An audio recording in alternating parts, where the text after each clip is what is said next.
Hi guys, Dr. Bill here. One of the things that we do a lot of in our practice is the insertion of hormone pellet implants. These are little pellets that are inserted under your skin about every 3 to 6 months, and they slowly release hormones into your bloodstream, kind of like the bar of soap in the shower. As it gets smaller and smaller and eventually goes away.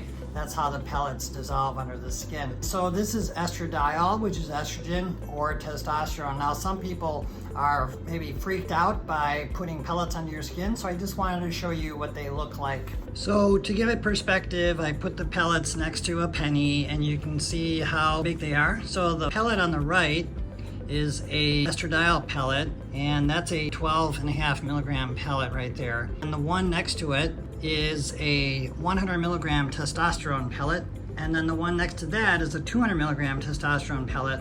Now the two on the right, this is what we would use in women. The one in the middle is the type of pellets that we use in men, and we'll typically insert 4 to 8 of these under the skin every 3 to 6 months in a guy. So that's what they look like, and they are working really well for people. Have a great day. Hi, Dr. Saxena here, Chief Medical Officer at Forum Health. Thanks for visiting our channel. Make sure to subscribe to get the latest insights and information on functional and integrative medicine.